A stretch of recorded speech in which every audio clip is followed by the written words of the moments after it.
ಈ ಗೊಂದಲ and confusion ಅನ್ನೋದು ಗ್ರೋತ್ ಅನ್ನ ಕಂಪ್ಲೀಟ್ ಆಗಿ ನಿಲ್ಲಿಸಿ ಬಿಡುತ್ತೆ. ನಮಸ್ಕಾರ, ನಾನ್ ನಿಮ್ಮ ಕಿಶು. ಜೀವನದಲ್ಲಿ ಏನ್ ಮಾಡ್ಬೇಕು ಏನ್ ಮಾಡಬಾರ್ದು ಗೊತ್ತಾಗದೆ ಕನ್ಫ್ಯೂಷನ್ ಅಲ್ಲಿ ಆಲ್ರೆಡಿ ತುಂಬಾ ದಿನ ವೇಸ್ಟ್ ಮಾಡ್ಕೊಂಡಿದ್ದೇನೆ. ಒಂದು ಕಡೆ ಈ CMA ಅನ್ನೋ ಎಕ್ಸಾಮ್ ಸ್ಟ್ರೆಸ್, ಇನ್ನೊಂದು ಕಡೆ ಆದ ಇಮೋಷನಲ್ ಡ್ಯಾಮೇಜಸ್ ಅನ್ನ ಹೇಗೆ ಮ್ಯಾನೇಜ್ ಮಾಡ್ಕೊಳ್ಳೋದು ಅಂತ ತಿಳಿದೆ. ಎಲ್ಲವನ್ನ ಬಿಟ್ಟು ಎಲ್ಲಾದ್ರೂ ಹೋಗಿ ಸನ್ಯಾಸಿ ಆಗು ಅನ್ನೋ ಥಾಟ್ ಬರ್ಲಿಕ್ಕೆ ಸ್ಟಾರ್ಟ್ ಆಯ್ತು. ಹಾಗಂತ ಅಂತ ಡಿಸಿಷನ್ಸ್ ಎಲ್ಲ ತಗೊಳ್ಳಲ್ಲ, ಅದು ಕೂಡ ಸನ್ಯಾಸಿ no never.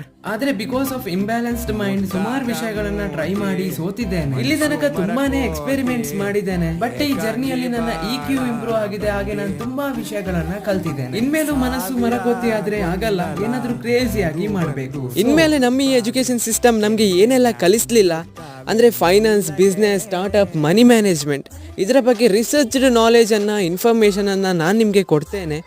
It's not a restart, ಇದು ಆರಂಭ. ಫಾಲೋ ಮಾಡಿ, ಮತ್ತೆ ನಾವು ಸಿಗುವ ಆಯ್ತಾ?